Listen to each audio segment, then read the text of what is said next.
Hello students, I hope you all would be fine.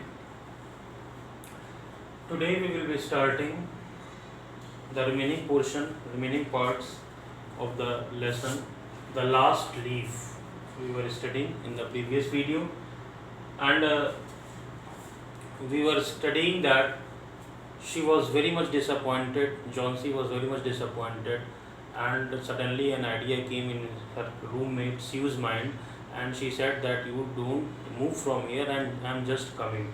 And she went to her neighbor Berman's house, who was a 60 years old, not look very, his look was also very not very good, and she told him everything, that how her roommate, whose name was Johnsy, she was very much disappointed. Uh, Before starting, we will start the first of all have a review at the word meanings. Contempt means disagreement. In the previous video, I explained you also disagreement. If I am disagreeing with somebody, that is also a contempt. Derision means making mockery or fun of somebody. Idiotic means foolishness. Peered means looked searchingly. If I am searching something, if suppose that if I am saying that I peered my pen everywhere, but I did not find. Peered means looking searchingly. Peered. Serrated means with a rough edge.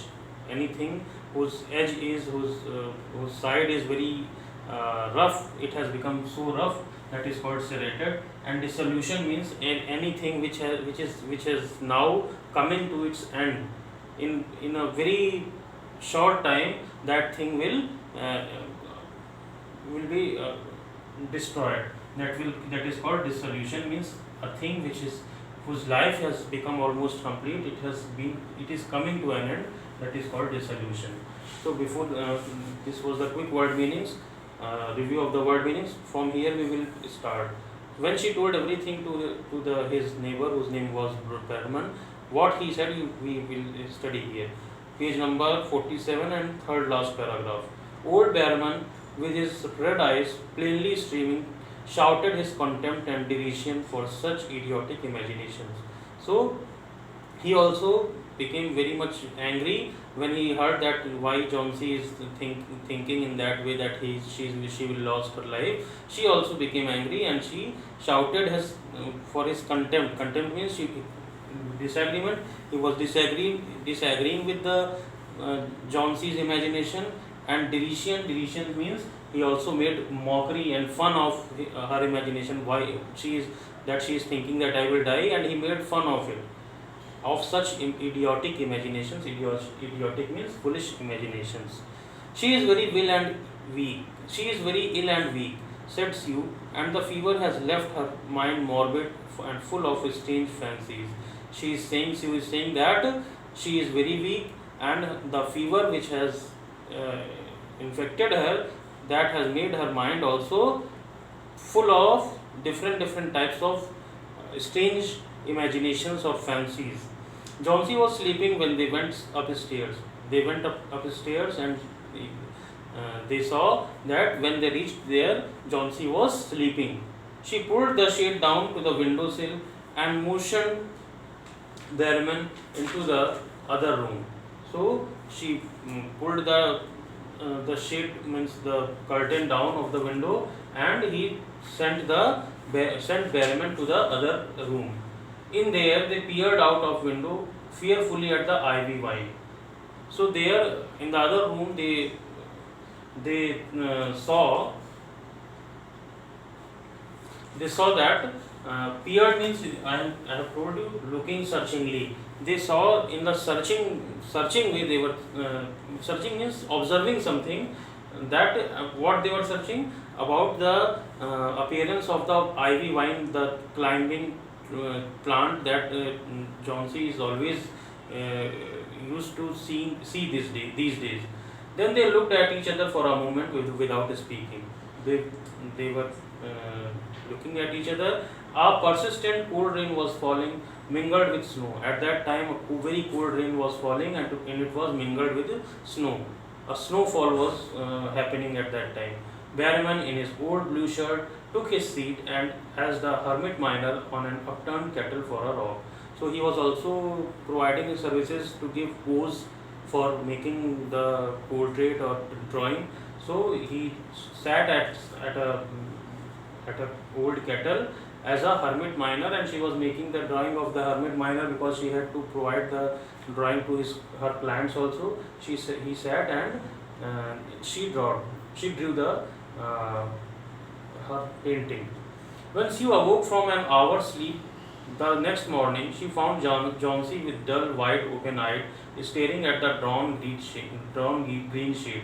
So when Sue in the morning awoke from after sleeping in the morning, she found that Johnsy is standing with her opened eyes and she is looking constantly at the green shade which has been made on the window. Pull it up, I want to see, she ordered in a whisper. She ordered means she is very sick, she is very weak, she cannot shout, but in a whisper also in itself she ordered that pull it up, I want to see. Wearily she obeyed. She obeyed her order means what she wanted, that she wanted to see. Then she said, yes, I am pulling it up, you see it. But lo, after the beating rain and fierce gusts of wind that had endured through the livelong night, there yet stood out against the brick wall one ivy leaf.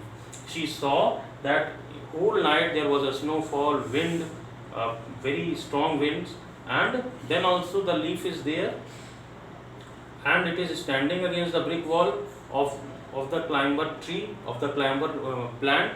It is now also it is remaining. She was seeing it. It was the last one on the vine, and she is also seeing that this is the only one leaf which is remaining on the vine. Vine means the plant. Still dark green near its stem. When its serrated edges tinted with the yellow of dissolution and decay, it hung bravely from the branch. She is thinking that serrated means with a rough edge, means the leaf of that edge has become very rough and it was about to dissolution. Dissolution means it was coming to an end. Its life was coming to an end within a short time, but it is still whole night there was a bit of strong rainfall and strong winds, but it is hung bravely from the branch, some 20 feet above the ground, and it is 20 feet above the ground. So she was thinking it. It is the last one, said Johnsy. Johnsy is saying that this leaf is the last one. I thought it would surely fall during the night. She is saying that I was thinking that this leaf will surely fall during the night, but it did not fall. I heard the wind. It will fall today and I shall die at the same time. So she is saying that maybe for some reasons it would not have fallen, but I had heard the wind whole night. The wind was blowing. Now if it is not fallen, today it will fall, and as it will fall, I will die at the same time. Dear, dear, said Sue, leaning her worn face down to the pillow. Sue is leaning her face to the pillow and saying, think of me. If you won't think of yourself, what would I do? She is saying that if you are not thinking of yourself, you at least think of myself, what I will do. If you will not there, what I will do. But Johnsy didn't answer. The most lonesome thing in the entire world is a soul when it is making ready to go on its mysterious far journey. Johnsy did not answer, and she is thinking that this is the very strange thing that when someone dies and his or her soul travels up into the heaven to the God, this is very, very much lonesome thing she is thinking in her mind. The day wore away, and even though the twilight, they could see the lone ivy leaf clinging to its stem against the wall. But whole of the day passed, and that in the twilight means in the evening time when we switch the lights on, at that time also she saw that the leaf was clinging to the stem against the wall. And then with the coming of the night, the north wind was again loosed, and when the night came, the wind again came, while the rain still beat against the windows and pattered down from the low Dutch eaves. And the rain started beating, and from the windows they were making a very strange types of noise. When it was light enough, Johnsy the merciless commanded that the shade be raised. So when it was light, the when it it was not the whole night had come, the Johnsy had shaded in that way that its portion of its greeny portion should look to Johnsy, and in that way that she should feel that this is the original leaf. So that's all for today, and remaining portion we will be studying in the coming video. Thank you and have a wonderful day.